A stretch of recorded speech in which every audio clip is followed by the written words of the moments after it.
Welcome back to Pelu class, Alliance Distinctive and Polity.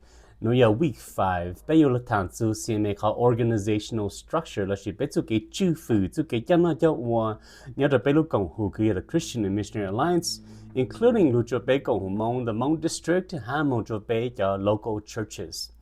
But before Pelu Shaizu called organizational structure of the C&MA, it's important for us to understand because history. C&MA started back in the vision of the founder, Dr. A.B. Simpson, in November 23rd, 1881. A.B. Simpson left his church at the 13th Street Presbyterian Church. He made a public announcement.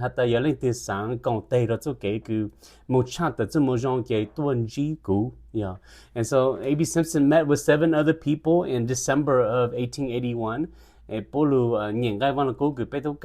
Zechariah 4:6, not by might nor by power, but by my spirit, says the Lord of hosts.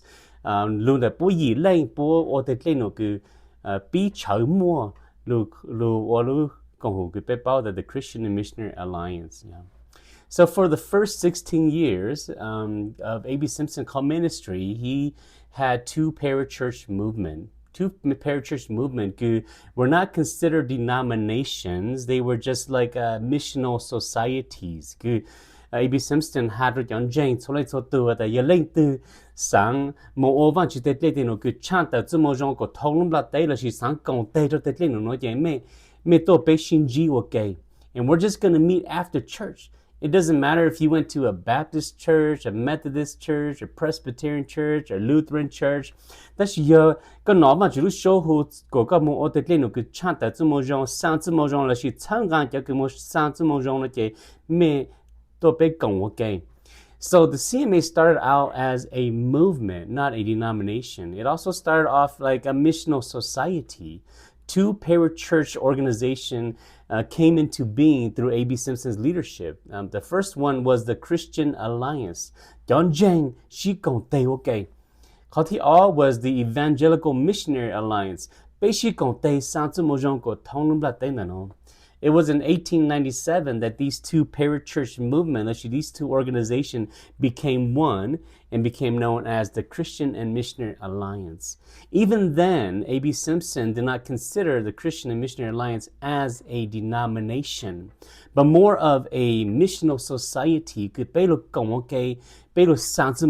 We're not trying to be our own distinct denomination. But as the C&MA grew, it began to encounter situations that needed a council to discuss about specific issues. One of the big issues that happened was the Pentecostal movement. Now, you've learned so far that the Assembly of God was an offshoot of a lot of Alliance churches that had left the C&MA in 1914 after they met in Hot Springs, Arkansas, because the Alliance cannot adopt the evidence of tongue.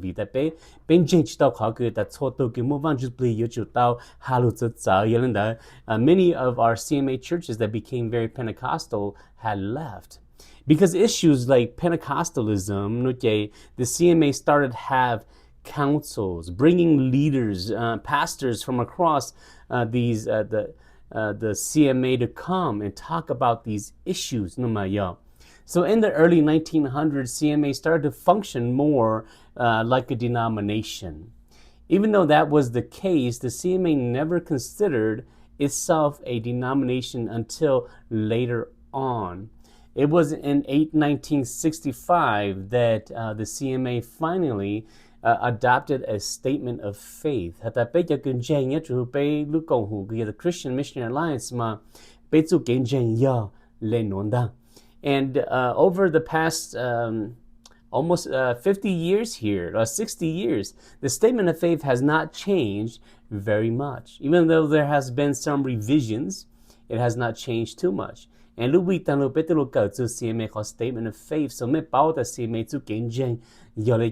is the reason for this statement of faith is to be able to bring people together and say, this is our conviction as an organization of Christ, as a denomination.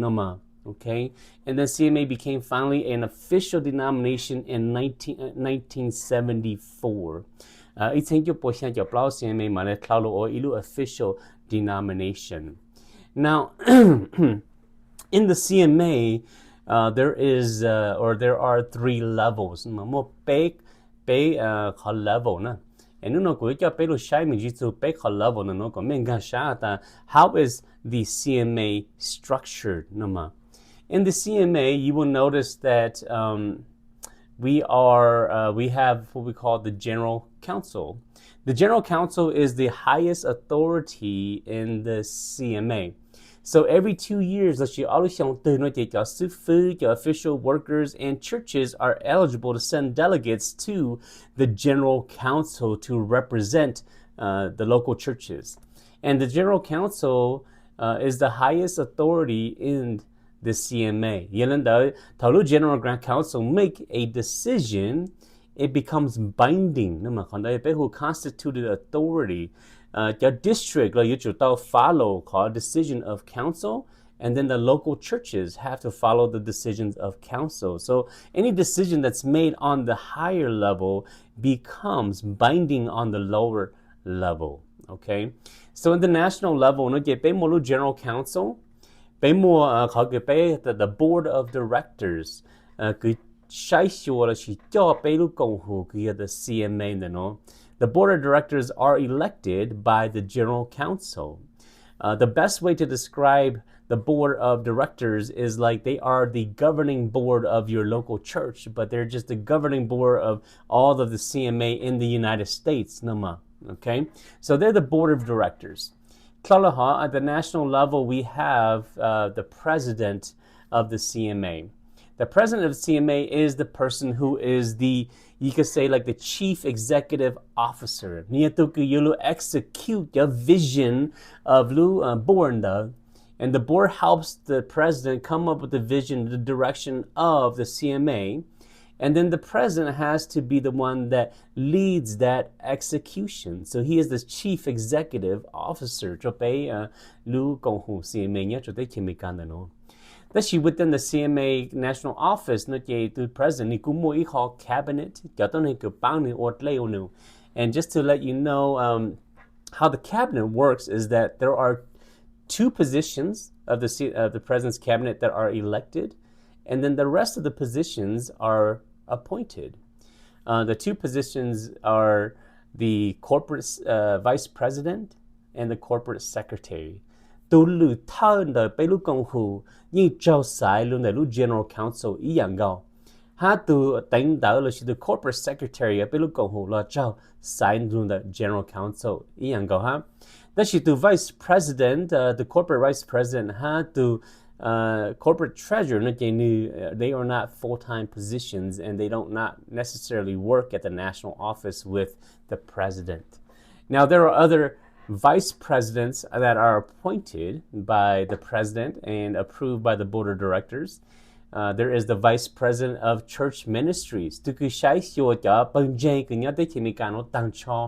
And so you've been you know that we have over 2,000 churches in the C&MA in the United States, over 500,000 members. We worship in 38 different languages. And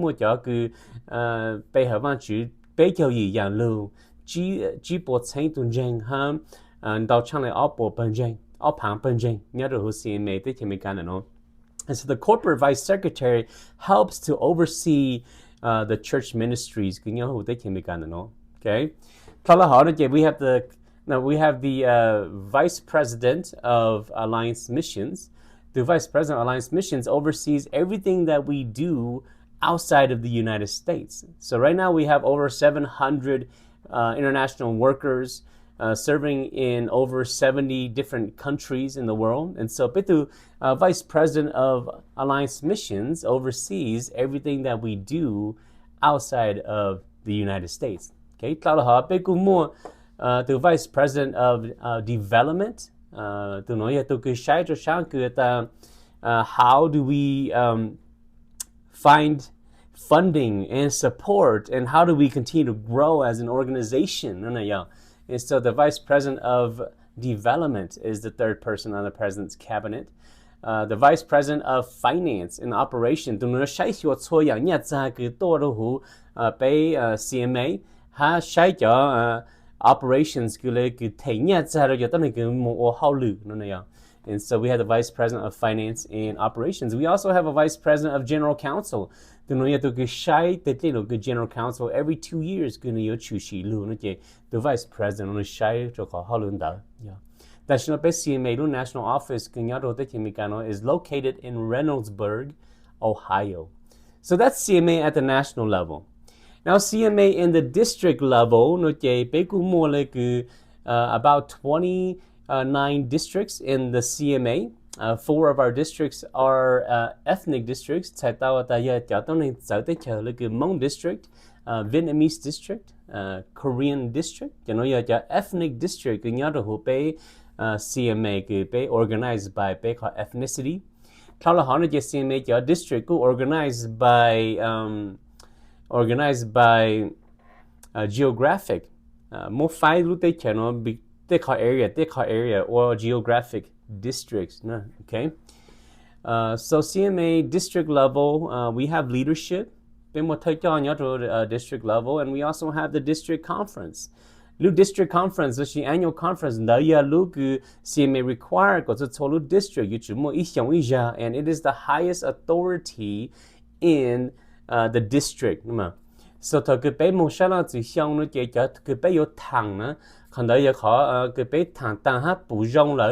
becomes binding on the local churches in the district. So it is very important that your local churches send some annual conference, because all the decisions made at annual conference is going to impact the local church. Okay, and the annual conference authority is even higher than the district superintendent. Under annual conference, there is what we call the DEXCOM, the District Executive Committee. District Executive Committee, again, is comparable to the governing authority of the local church. But at the district level, DEXCOM is the governing authority of the district. And the DEXCOM members are elected at the annual conference, okay? The DEXCOM, the DS is the chairman, DS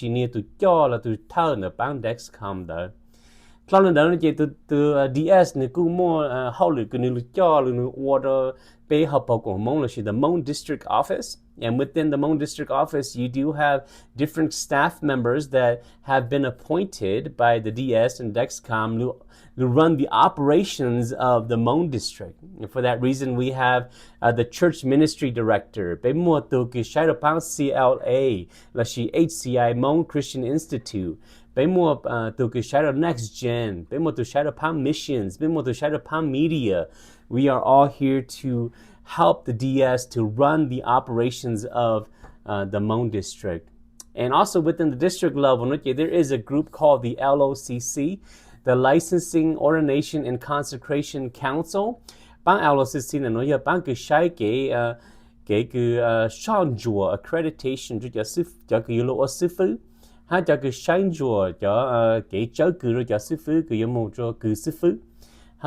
a lot of times disciplinary action terminate, suspend, revoke worker called license. They're often involved in that process. Okay, so that's a group that's also part of the district level. We have the local church. Annual meeting, annual meeting.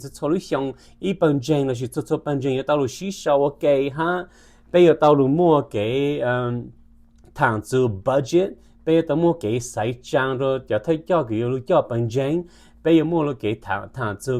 by law, policy, and so those things are decided a lot of times at the at the church annual conference, okay? Annual conference and annual conference governance authority the board of elders cho lên nụ cứ your daily operations cho cứ your all the events that's going to happen is not governed by the annual conference, because it's impossible for annual conference to oversee the details of what happens during the year. So the board of elders, let's look governing authority, you look your shaykh your ministry, your lenu your one your panjang throughout the and in the board of elders, the senior pastor is he's been given the power to be the chief, the chief executive officer.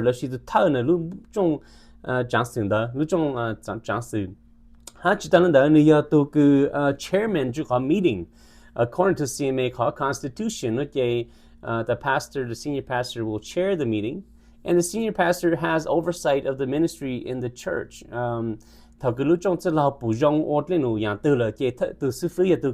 Make sure you'll be delegated, okay? And so that's how it functions in the local church level. Now, C&MA